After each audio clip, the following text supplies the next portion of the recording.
So hi, everyone. Welcome to this workshop group coaching.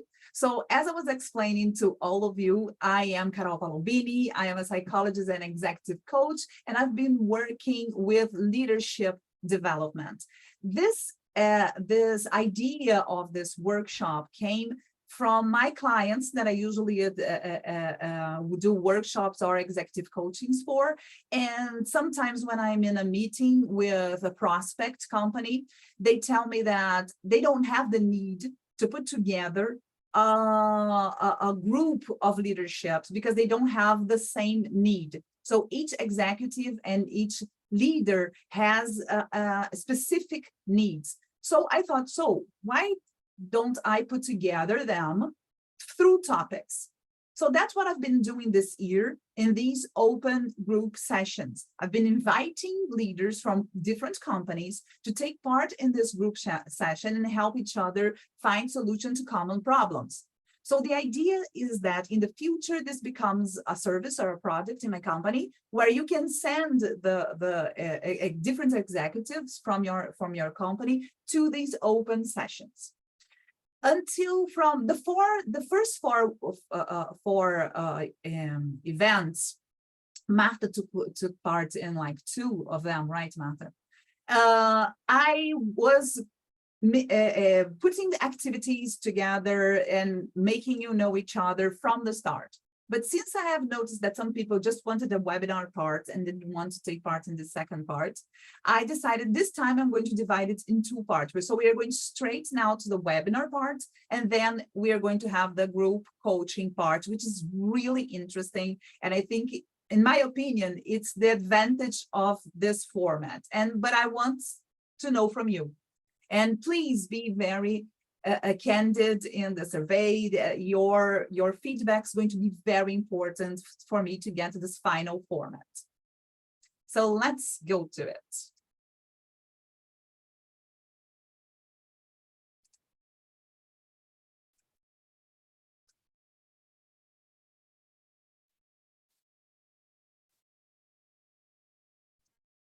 Okay, can you see my screen? Okay.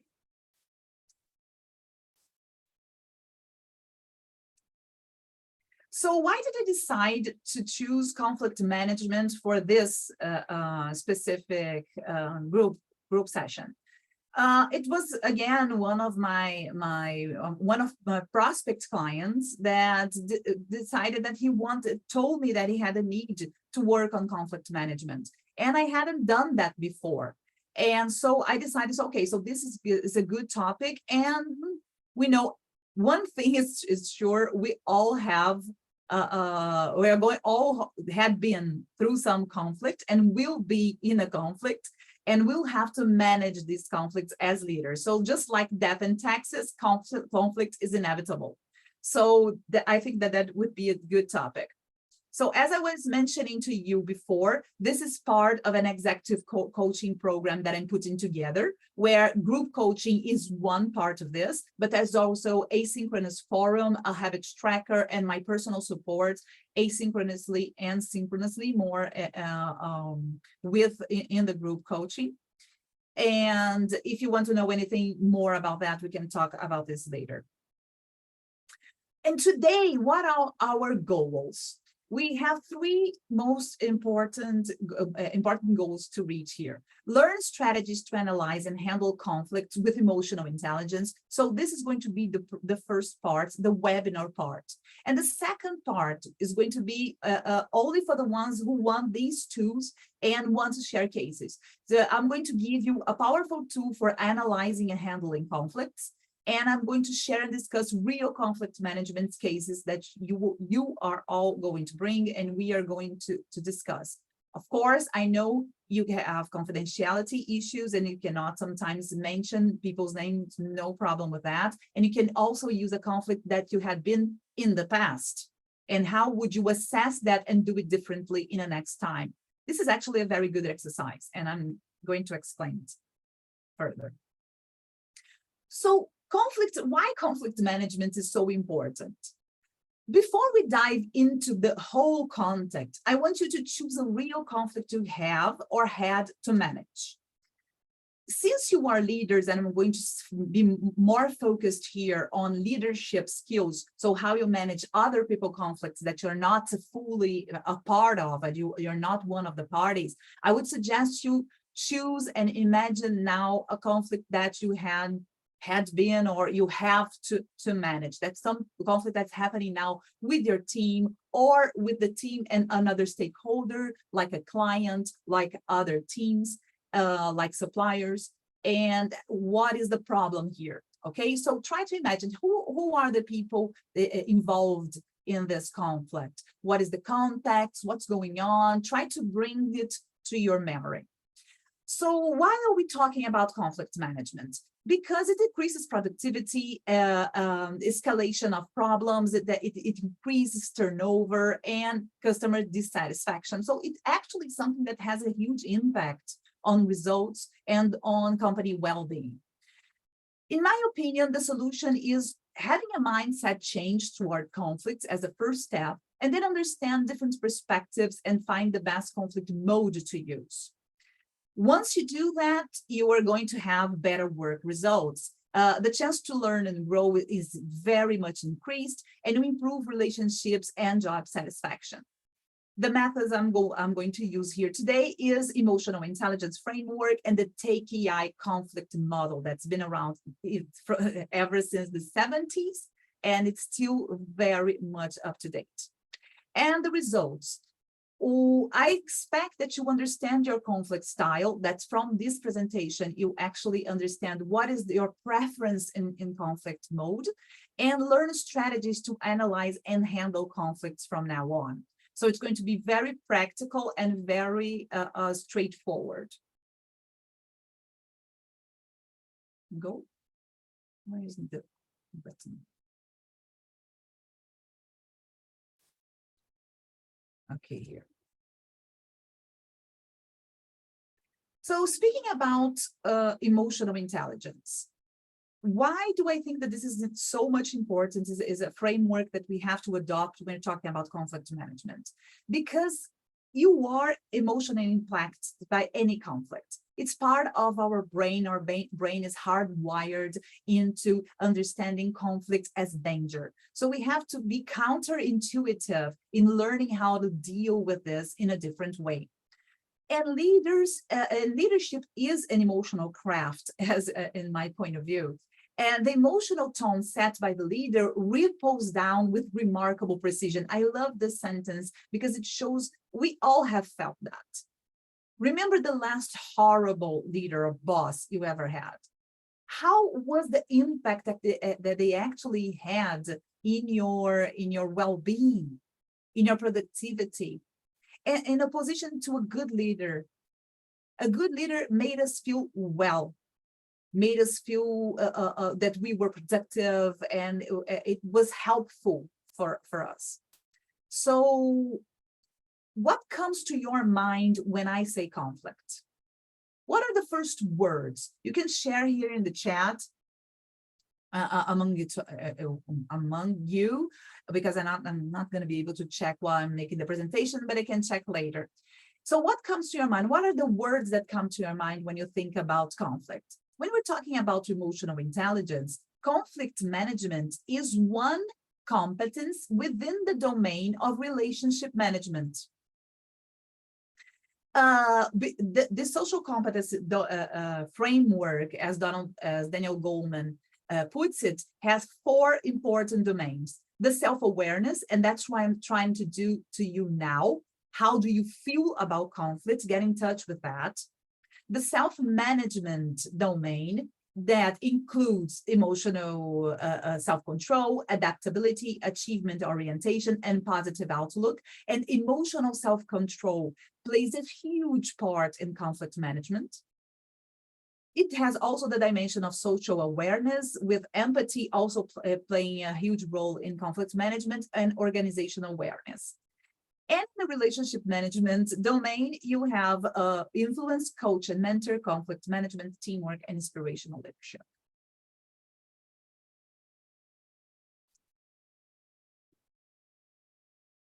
So I like this Daniel Goleman quote.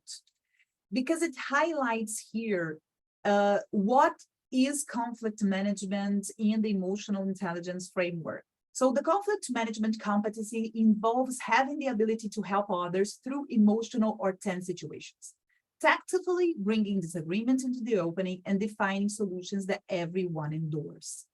What stands out to me here is, first of all, having the ability to help others through emotional or tense situation. We're not just talking about going through these situations.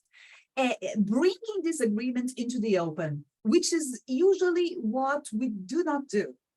We usually approach the conflict as a last resource.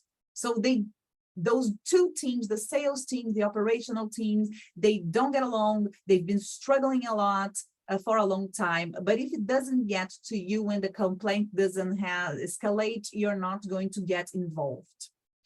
And defining solutions that everyone can endorse. And that doesn't mean necessarily a win-win solution in all cases. But let's get down to the behavior level. How we can actually see that a person has a conflict management competency well developed? So how can we see someone is skillful in conflict management? Leaders with this competence handle difficult people and tense situations with diplomacy and tact. That does not mean that you are going to be a different personality than you already have. Anyone with any kind of personality can handle difficult people or tense situations with diplomacy and tact. Handle their own emotions. So self-control is most important in it. Even if you are the person who is mediating the conflict, your emotions will be involved. Spot potential conflicts. So instead of letting it escalate, you spot it from the start. You understand what's going on, and that could escalate into a conflict. Bring disagreement into the open and help de-escalate, as I mentioned before. Encourage debate and open discussion, and help others move through the conflict.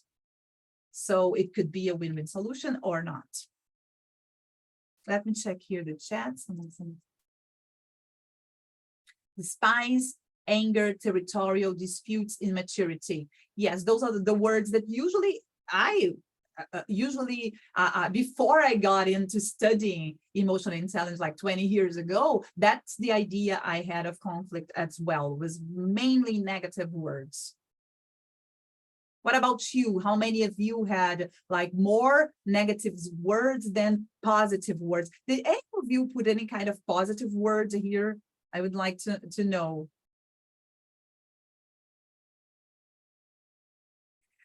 So what I would like to give to you is a conflict management process, step by step, to analyze, plan, and review your conflict management, your conflicts in your teams and among your stakeholders, and even with yourself. You can do that in a simpler way. But of course, I know sudden conflicts may arise.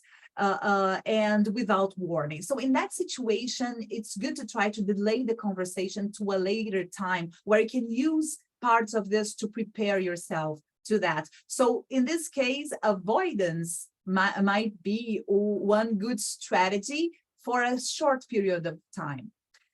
So in this step-by-step, the first thing we have to do is analyze your mindset. Then you have to understand who are the people involved in this conflict and what are their preferences, needs. Understand the context. Try not to judge it, because we usually already have an interpretation of what's going on, and we have to put that aside and understand that's one possible interpretation of the conflict. Then you have to decide the process. How is it going to be made? Who is going to mediate? We have the facilitation per se. We're going to be there like mediating this conflict and decide and know what was decided. I have given this example a few times before of a client I had. They had a wonderful conversation with his CEO about a process change he wanted to make that would involve a lot of other internal teams, and would make a very big difference the way they were getting their technical support. The CEO agreed. It was liked the idea. I asked a lot of questions. They ended up talking about many interesting things. He had a great moment with the CEO. And at the end, when I asked him if what would the CEO do to help him do that, they didn't get to any decision. So if you don't plan what the kind of the decision process that you're going to take and what needs to be decided, it's going to be harder for you to manage this conflict. So you analyze the mindset until the process, and that's the tool I'm going to give you in the second part. You're going to gather two to analyze each one of these parts, and then you plan the process, the facilitation, and the decision, and then review this, what happened, as an exercise for conflict management. So sometimes it's good for you to start with something that has already happened in the past, so you can be you can use this in a more complete way. You can use it as a review.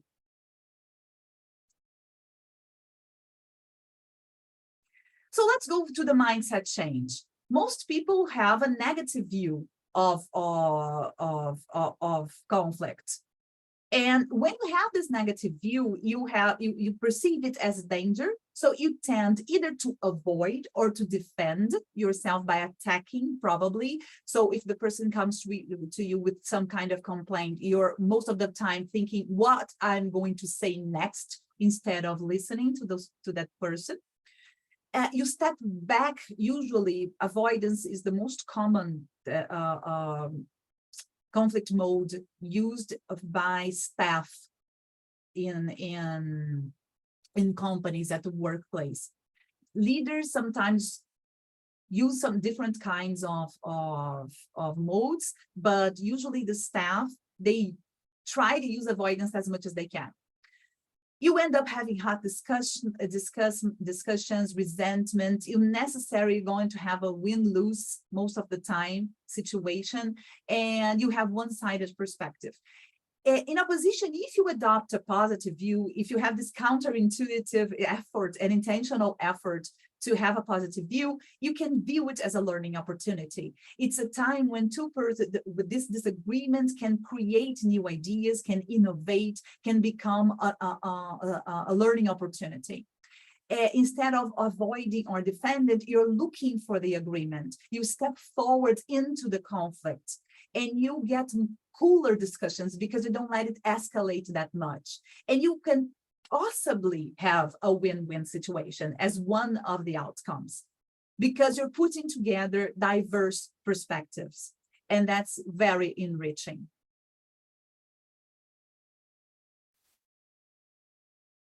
So let's go to the conflict management style, the TKI assessment. Okay, so I'm going to put here in the chat a link where you can test your own conflict management style later. It's a paid test, but if anyone would like to take it, it's very useful, I think. It's going to tell you which of these 5 conflict management styles you use the most and you use the least.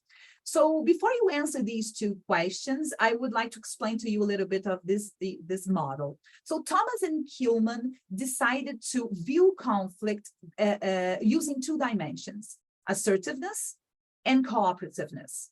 So the assertiveness dimension defines the extent which you attempt to get your needs met in any situation, is the you part.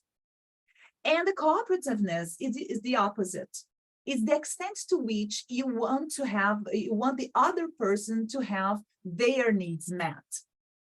So when you have a high level of assertiveness and a high level of cooperativeness, you get the win-win situation, the collaboration situation. Actually, this is the most complex and challenging conflict mode, because you must have a psychological safety environment in order for people to actually speak their minds. On the second part of this webinar, of this event, I'm going to give you a chart, and you're going to understand when is it better to use each kind of a style, because even the avoiding kind mode has its moments to be used, as I explained to you. When you collaborate, you come together to develop a mutually beneficial solution. It doesn't have to be necessarily like 50-50 or win-win. It's not like you are accommodating. It's like you are either or compromising. It's not like you're compromising. Sometimes a new solution comes out of this, an innovation, something that the two parties hadn't thought before. When you have low assertiveness and low cooperativeness, you have the avoidance. And in this case, no one gets anything. So neither you nor them, because you take a step back from the conflict and let it play out. When you have a high assertiveness and low cooperativeness, you have a competing mode. You focus on getting your perspective accepted. And you can even do that. We usually tend to think of a competing mood as something bad. And it's not usually something bad. You can even use this mode in an emotional intelligent way. So how are you going to use, for instance, the competing mode in an emotional intelligent way? You can explain to the other party, so you want to have your needs met. You can explain to the other party how how important that issue is to you, and maybe it's not that important to them. And that if they let you have your way this time, maybe next time you can support him 100% in something else. So this is an emotional, intelligent way. You can ask the person if the person is comfortable with that, but you are competing because in this concept, you're going to have it your way. When you have the other way around, the opposite of that is when you accommodate.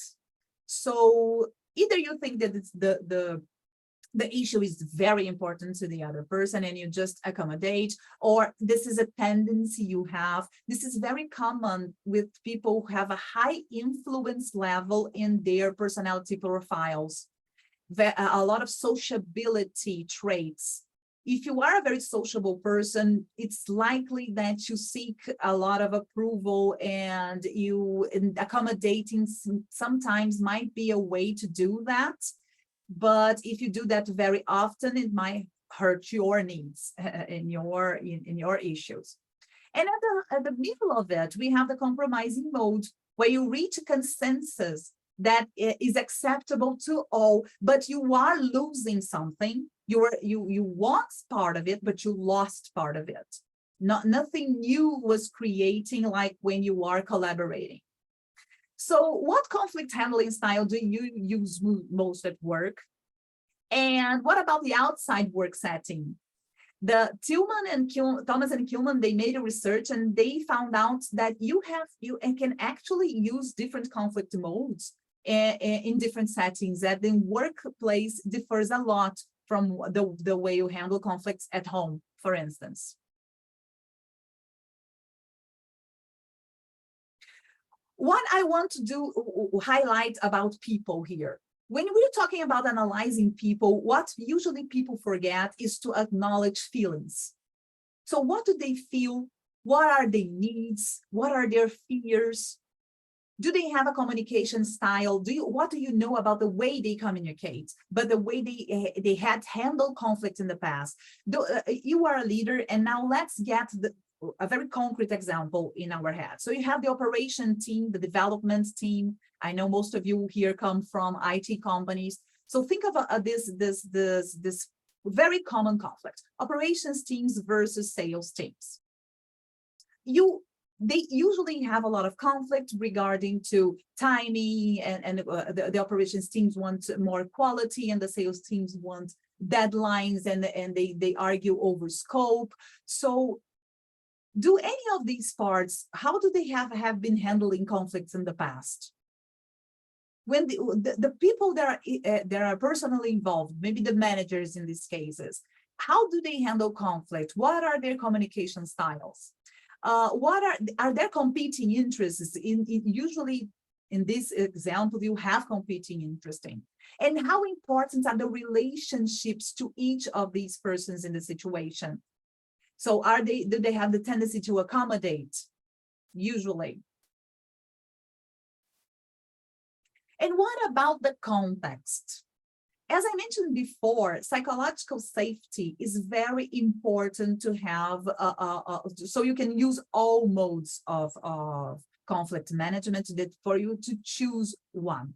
So you have to get really objective about the context you are in. So if there's not psychological safety yet in your company or yet in those teams, maybe the conflict management, the collaboration will not be possible, and you will have to use other modes. So what are the facts? The first thing that you have to try to separate is the facts from your interpretation of them. You usually have something in your head that tells who is right and who is wrong, and you have to understand that that's your preconceived point of view, because you still have to listen to these parts deeply. So what is the big picture? What cultures and reward systems in place are favorable or not favorable for open discussions, for open conflict management, for putting these conflicts into the open? And are there time constraints? This is so important, time constraints, because sometimes you don't have enough time to work on a collaborative solution.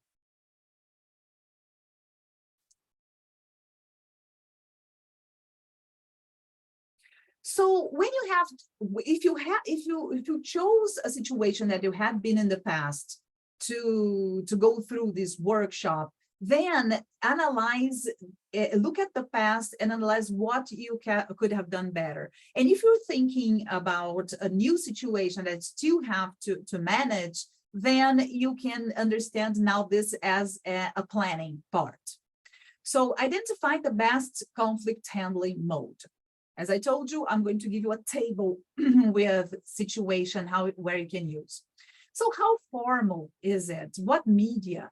Will you involve a third party? So I have mediated partnership disputes before. I'm going to explain to you later. But sometimes having a third party is important when the stress levels are already too high. So having a third party to mediate or arbitrate is something that you have to consider regarding the conflicts that you are, if you can play this third party as well. How will you decide? Is it going to be a vote? Unanimity. The leader will decide. So you have to know this beforehand, before you talk to people. And what are the possible outcomes? For instance, are you ready for people to cry? What will you do if they cry? What will you do if the voice is starting to get higher and people start pointing fingers? So be prepared for also, or if people get mute and say nothing.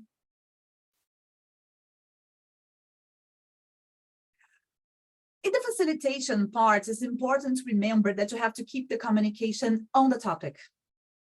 Okay, don't let it go through different perspectives. This is why it's important for you to have prepared yourself and to understand that this is your mission here, to promote the active listening, to make each part listen to each other, and to ensure that each party speaks his or her mind.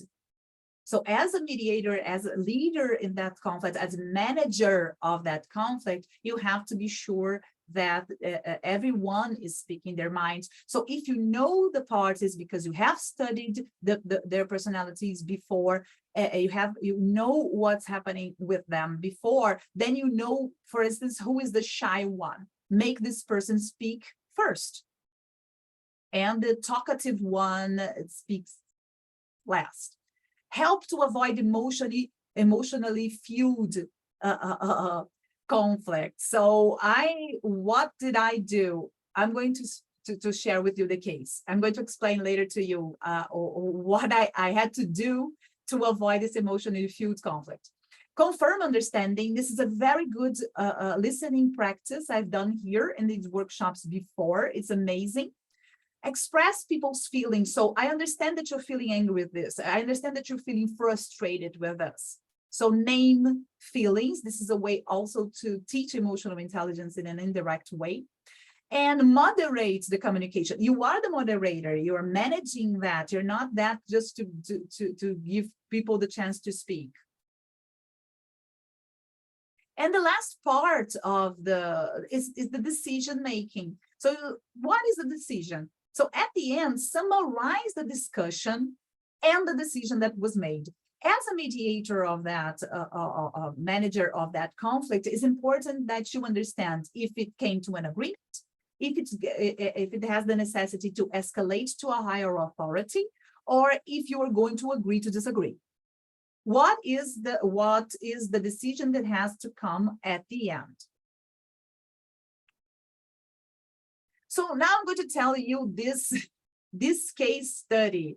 So I was invited. I was hired as a conflict mediator in an IT company where the CEO and the COO had a disagreement in the societal contract.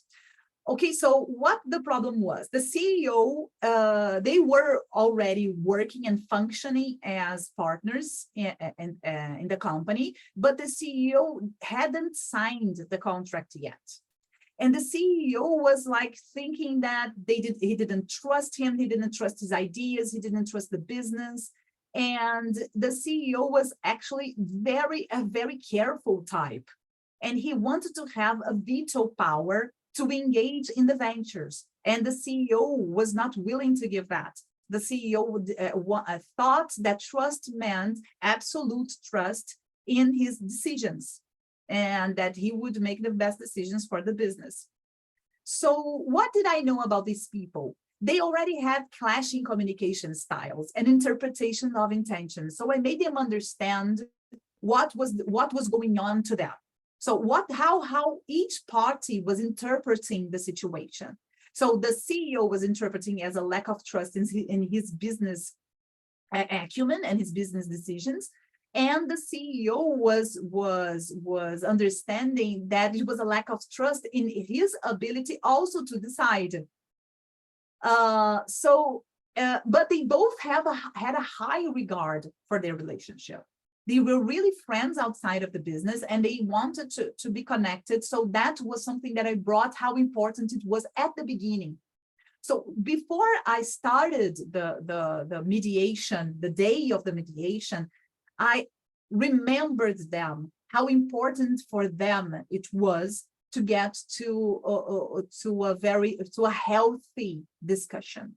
So this was one of the things that I did to prevent the conflict from escalation to a hot conflict. And another thing that I knew, because I already knew these clashing communication styles meant that the CEO was talkative, extroverted, and really sometimes aggressive in his communication. And the COO was very diplomatic, and he used a lot of avoidance conflict. One of the things that I had to get to this point is because he was avoiding this difficult conversation they had to have.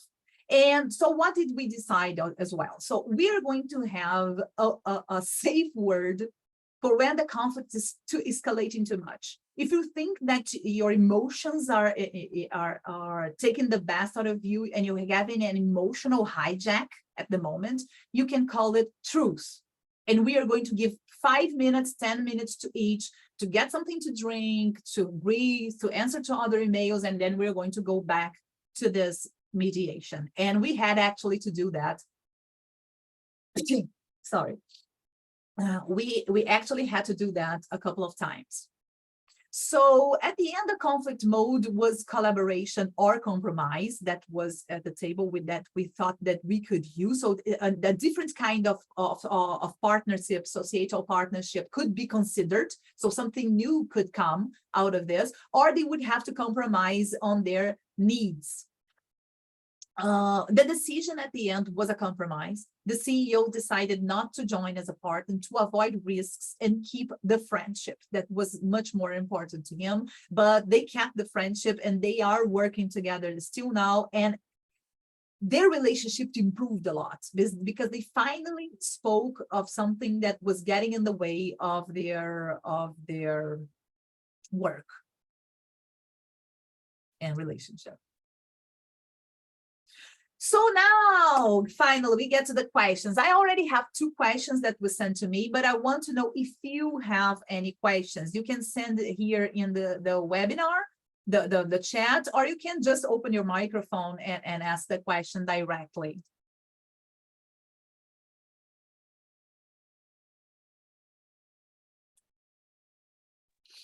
So I have a question.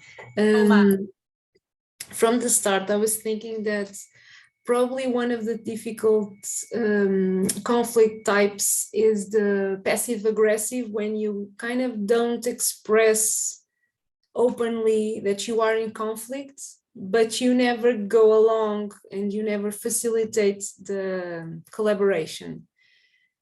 And even when maybe the other part, we can say that the other part is in avoidance mode, but then it you know, the person keeps letting the anger out in a passive aggressive way. So how do we go around that and resolve that kind of passive aggressive people, right? Yeah. So I think that first of all, you have to be direct to him, that you understand that he's having this behavior. Some people use this behavior as a habit. They use it in their lives, not just that in that situation specifically. So one of the things that I think is point to the behavior, not the person. So this is not a healthy behavior. This is not a healthy behavior for your relationships. This is not a healthy behavior for you, because you're holding a lot of resentment. It's noticeable that you have a lot of resentment. So we can agree and we can talk about here about other ways that you can handle this resentment. And that's bringing the conflict into the open. That's noticing. That's the diagnostic part, like spotting the ability to spot the potential conflict. So passive aggressive behavior is a potential conflict, and if the person is bottling it, it can like burst into the opens in the worst situations for them. Yeah, and they kind of boycott the results for the team. Yeah, exactly.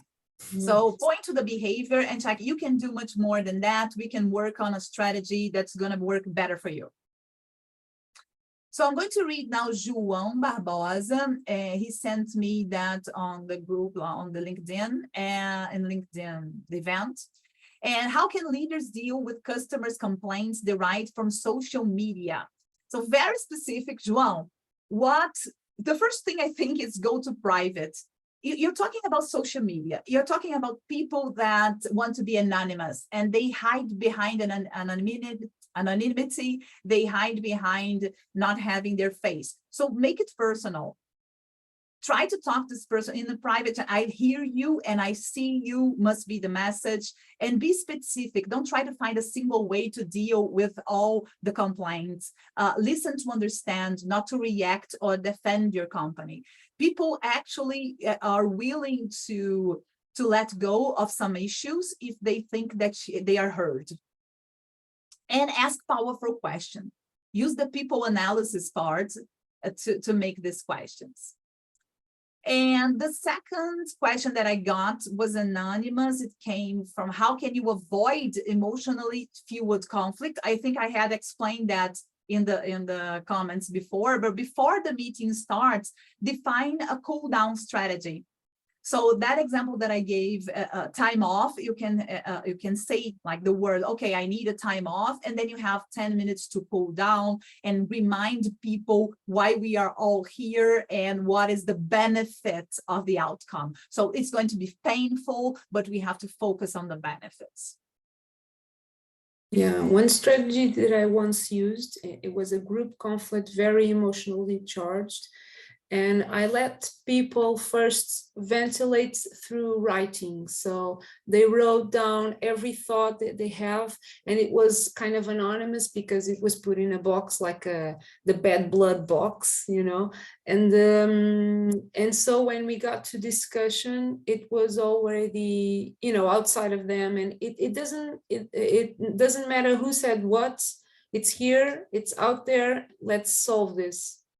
And I think it helped to, you know, take down a notch in the. Writing down is another very good strategy for cooling down. It's very difficult to actually write the words, I'm really angry. Like advise people to write also their feelings. Put the feelings in the paper is a way of releasing it from its energy. Yeah. So some final words before we go to the second part.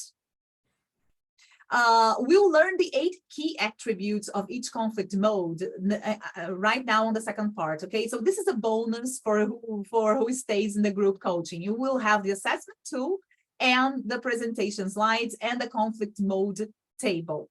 So what is the final words? What the idea that I want to leave here? The first thing is assess your mindset regarding conflict. If you don't get through this first step, it's going to be very hard for you to have an emotional intelligent approach to this. Learn your conflict management preferences. We usually have some preferences. We usually don't use all of them. There's not a single best conflict mode to use in all situations. So don't try to find a silver bullet. Don't use any mode out of habit. Analyze the situation and select the best conflict mode to use, and get help and practice. As I mentioned before, this is counterintuitive for us. We want, our brains are hardwired to avoid conflict. So you have to practice, and that's what we're going to do now. So Marta, Joana, Tatiana, welcome. Are all of you Portuguese speaking people? Sim. Sim, né? Então a gente pode passar para o português? Tatiana vai sair? Oh, yeah, no, I am Portuguese also. Sorry, I'm trying to put on my camera. Let me stop recording or pause.